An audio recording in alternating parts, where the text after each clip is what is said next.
오늘 나눌 말씀은 레위기 22장 17절에서 20절 말씀입니다. 레위기 22장 17절에서 20절 말씀 우리 함께 보겠습니다. 레위기 22장 17절에서 20절의 말씀 우리 한 목소리로 읽겠습니다. 여호와께서 모세에게 말씀하여 이르시되 아론과 그의 아들들과 이스라엘 온 족속에게 말하여 이르라. 이스라엘 자손이나 그 중에 거류하는 자가 서원 제물이나 자원 제물로 번제와 더불어 여호와께 예물로 드리려거든 기쁘게 받으심이 되도록 소나 양이나 염소의 흠없는 수컷으로 드릴지니 흠 있는 것은 무엇이나 너희가 드리지 말 것은 그것이 기쁘게 받으심이 되지 못할 것임이니라. 아멘. 레위기 22장은 제사장이 성물을 먹을 때 지켜야 할 것, 또 하나님께서 받으실 만한 제물은 어떤 것인지, 또 제물을 삶거나 먹는 기간에 대한 규례가 기록되어 있다라고 말씀드렸습니다. 그 중에서 오늘 본문은 하나님께서 받으시는 제물이 어떤 것인가에 대한 설명이고 말씀입니다.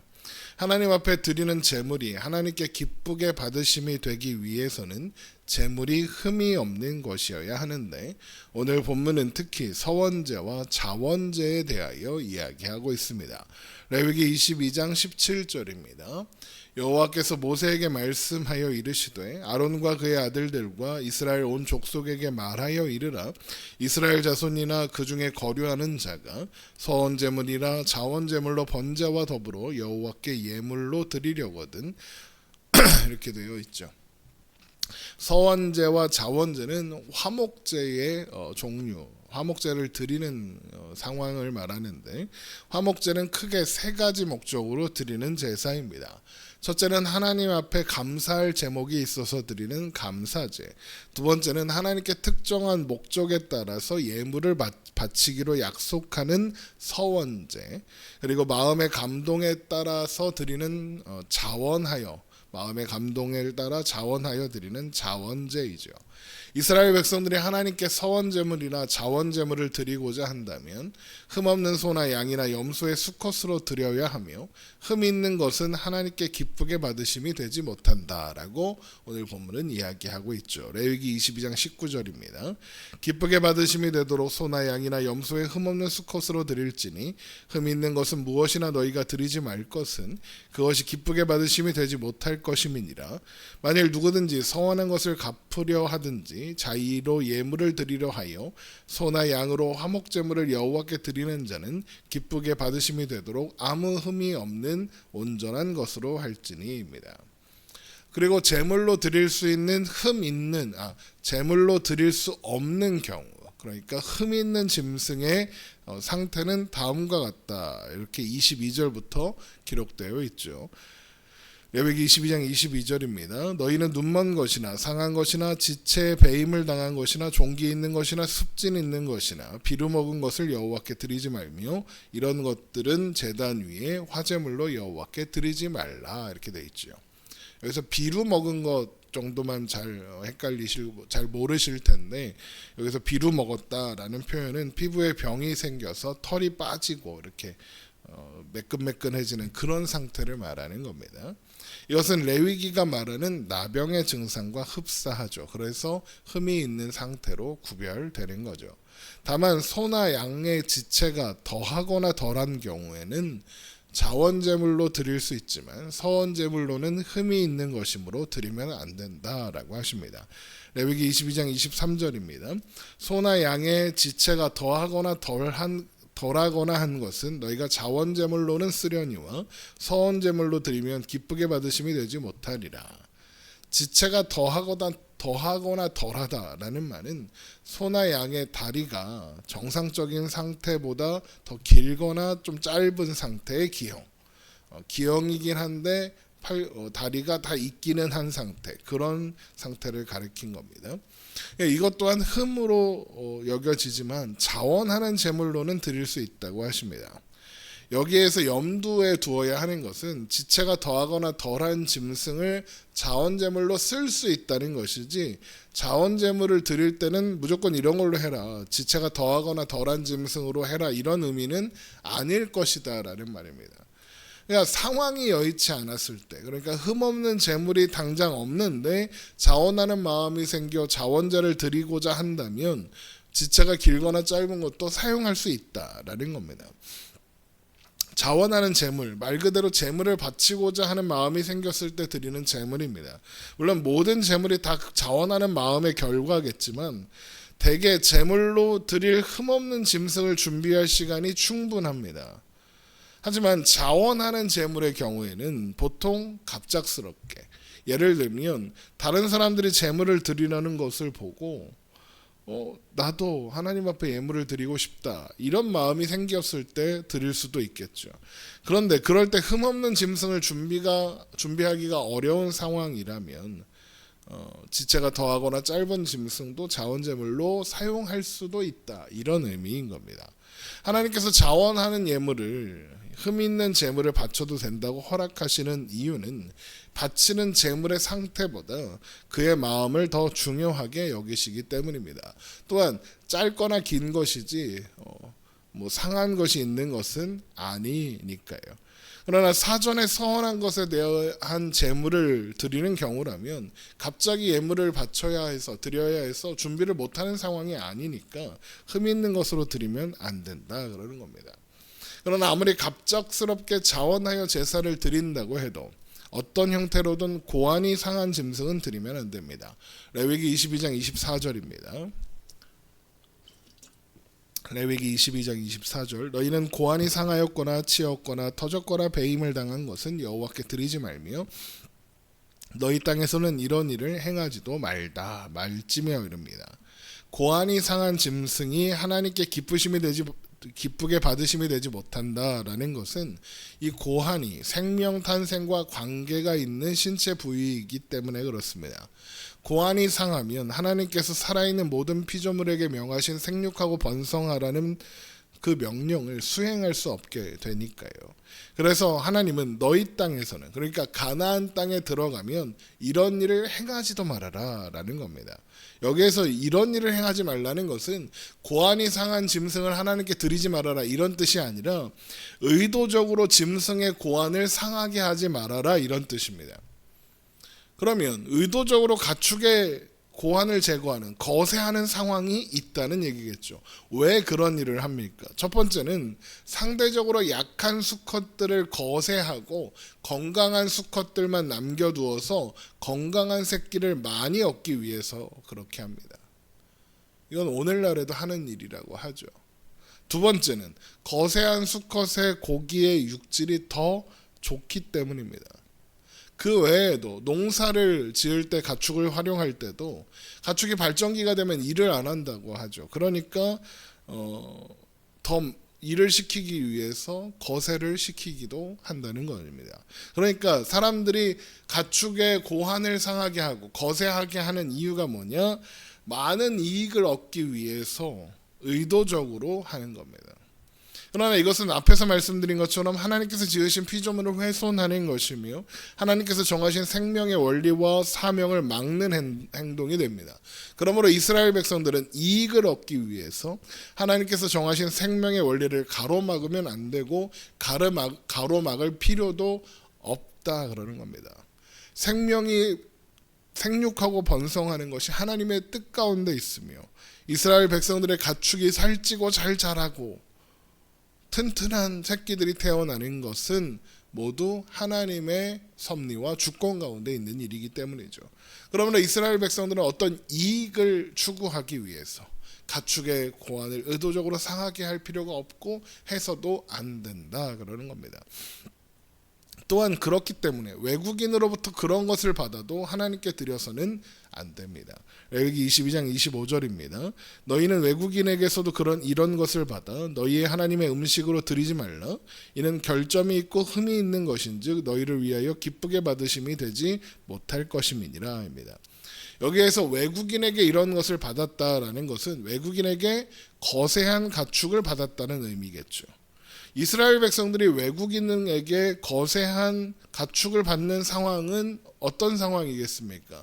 크게 두 가지일 겁니다. 하나는 이스라엘 백성들이 외국인에게 가축을 돈을 주고 사는 거가, 아니면 외국인이 이스라엘 백성에게 선물하는 경우, 둘 중에 하나 아니겠습니까? 그런데 이스라엘 백성들이 외국인에게 돈을 주고 가축을 산다면 굳이 하나님께서 흠이 있는 것으로 분류한 것을 살 리가 없겠죠. 그렇다면 남는 것은 외국인이 선물로 주는 상황만 남는 겁니다. 그러면 외국인이 가축을 왜 선물할까요? 작게는 친목이고 크게는 외교이겠죠. 아마도 이스라엘 백성들에게 호의를 보이기 위해서 외국인들은 이스라엘 백성들이 섬기는 신에게 드릴 예물이라며, 혹은 맛있는 거라면서, 좋은 거라면서 자신들의 기준에 좋은 것을 골라서 가지고 올 것 아닙니까? 근데 외국인들의 입장에서 좋은 게 뭡니까? 거세하고 길러서 육질이 좋은 고기가 나오는 가축이겠죠. 그것이 아무리 호의로 좋은 마음으로 가지고 온 것이라고 해도 하나님 앞에 드릴 수는 없는 일이 되는 겁니다. 그런데 하나님께서 드릴 예물이 흠이 없어야 하는 이유는 뭘까요? 흔히 하나님께 가장 좋은 것을 드려야 하기 때문이다 라고 생각하지만, 물론 그런 의미도 있겠죠. 하지만 그것보다 더 중요한 것은 그 제물이 상징하고 있는 내용 때문입니다. 하나님 앞에 드리는 제물은 단순히 제물이 아닙니다. 제물을 드리는 사람과 동일시되는, 그러니까 제사를 드리는 예배자 그 자체를 상징합니다. 그러니까 하나님께서 받으시고 싶으신 것은 제물이 아니라 예배하는 예배자 그 자신이라는 거죠. 그래서 오늘 보면 레위기 22장 18절에 너희가 여호와께 예물로 드리려거든 이라고 하시는 겁니다. 여기서 예물이란 히브리어 고르반으로 하나님 앞에 가까이 나아가는 방법이라는 의미다라고 설명드렸었습니다. 그래서 예물은 단순히 제물로 드리는 짐승이 아니라 제사 그 자체 전체를 상징하고 의미한다고 했죠. 그러면 하나님께서 그 제사를 통해 기뻐 받으시고자 하는 대상이 누구겠습니까? 예물이겠습니까? 가축 한 마리겠습니까? 아니죠. 예배하는 그 사람 그 자체인 거죠. 그런데 하나님은 흠이 있는 것은 받지 않으시고 흠 없는 것만 받으시겠다. 그것이 기쁘게 받으심이 된다라고 하십니다. 그렇다는 것은 하나님 앞에 나아가는 예배자는 흠이 없어야 한다, 이런 의미가 되는 거죠. 그런데 문제가 있습니다. 아무리 흠이 없는 짐승을, 흠 없는 제사장을 통해 하나님께 드린다고 해서 제사 드리는 예배자가 흠없는 존재가 되는 것은 아니다라는 거죠. 흠없는 사람이 없습니다. 아무도 없습니다. 의인은 없나니 하나도 없습니다. 겉으로 모습이 멀쩡해 보여도 그 속은 다 죄인입니다. 그래서 사람은 누구나 스스로의 힘이나 자격으로 하나님 앞에 나아갈 수 없고, 하나님께서 제시하신 방법, 흠없는 제물과 흠없는 제사장을 통해서만 하나님 앞에 나아갈 수 있는 겁니다. 그러나 우리가 이미 여러 번 확인한 것처럼 레위기의 흠없는 제물, 흠없는 제사장은 모형일 뿐 실체가 아닙니다. 흠없는 제물을 구별하고 흠없는 제사장을 통해 드리는 제사가 끊임없이 반복된다 해도 흠 있는 존재인 사람이 흠없는 존재가 될 수 없기 때문이죠. 하나님께서 그렇게 반복되는 제사를 통해서 흠 있는 존재를 잠시 흠 없는 존재로 간주해 주실 뿐인 겁니다. 그러면 하나님은 왜 이런 완전하지도 않은 제사를 구약의 역사 가운데 허락하셨겠습니까? 그 이유는 완전하지 않은 것을 통해 완전한 것을 바라고 소망하게 하시기 위해서입니다. 그리고 그 소망을 성취하기 위하여 예수님께서 이 땅에 오시는 겁니다. 또한 오셔서 우리를 위한 흠없는 제물로 십자가에 죽으심으로써 우리를 하나님 앞에 거룩하고 흠없고 책망할 것이 없는 자로 만드시는 겁니다. 우리 골로새서 1장 말씀을 한번 찾아보겠습니다. 골로새서 1장입니다. 1장 19절. 골로새서 1장 19절입니다. 골로새서 1장 19절. 아버지께서는 모든 충만으로 예수 안에 거하게 하시고 그의 십자가의 피로 화평을 이루사 만물 곧 땅에 있는 것들이나 하늘에 있는 것들이 그로 말미암아 자기와 화목되게 되기를 기뻐하심이라. 전에 악한 행실로 멀리 떠나 마음으로 원수가 되었던 너희를 이제 그의 육체의 죽음으로 말미암아 화목하게 하사 너희를 거룩하고 흠없고 책망할 것이 없는 자로 그 앞에 세우고자 하셨으니입니다. 흠이 없고 완전하신 예수님께서 단번에 자신을 들여 완전하고 영원한 속죄를 이루셨습니다. 그로 말미암아 그리스도 예수 안에 있는 모든 자들은 이제 흠이 없어 완전한 자로서 하나님 앞에 설 수 있게 되었으며 그렇게 하나님께서 기뻐 받으실 수 있는 산 제물이 되는 겁니다. 그래서 로마서 12장 1절에 그러므로 형제들아 내가 하나님의 모든 자비하심으로 너희를 권하노니 너희 몸을 하나님이 기뻐하시는 거룩한 산 제물로 드리라. 이는 너희가 드릴 영적 예배니라 라고 선포할 수 있는 겁니다. 그러므로 예수 그리스도 안에 있는 우리는 더 이상 흠없는 제물이 될 가축을 찾으러 다닐 필요가 없는 겁니다. 예수 그리스도로 말미암아 우리 자신 그 자체가 과거 흠없는 제물이 상징하던 바 예배자인 우리가 하나님께서 기뻐하시는 흠없는 제물이 되었으니까요. 우리가 사는 오늘이 하나님 앞에 기쁨이 된 산 제물로서 하나님께서 기뻐하시는 예배자의 삶이 되기를 여러분 주님의 이름으로 축원합니다. 그러면 하나님께서 기뻐하시는 예배자의 삶이 하나님께 기쁨이 되어 받으시는 제사가 되는 겁니다. 그러면 하나님께서 기뻐하시는 예배자의 삶을 산다. 하나님께서 기뻐하시는 삶을 드린다는 건 무슨 뜻입니까? 계속 말씀드리죠. 사랑으로 사는 겁니다. 화평을 이루며 사는 것이죠. 요한복음 13장 34절에 새 계명을 너희에게 주노니 서로 사랑하라. 내가 너희를 사랑한 것 같이 너희도 사랑하라. 너희가 서로 사랑하면 이로써 모든 사람이 너희가 내 제자인 줄 알리라 하십니다. 새 계명을 너희에게 주노니 서로 사랑하라입니다. 그리고 그렇게 해야 하는 이유는 내가 너희를 사랑한 것 같이입니다. 하나님이 예수님께서 우리를 사랑하셨기 때문입니다. 사랑받았으니 사랑하라입니다. 하나님께서 우리에게 베푸신 그 놀라운 사랑과 은혜를 기억하십시오.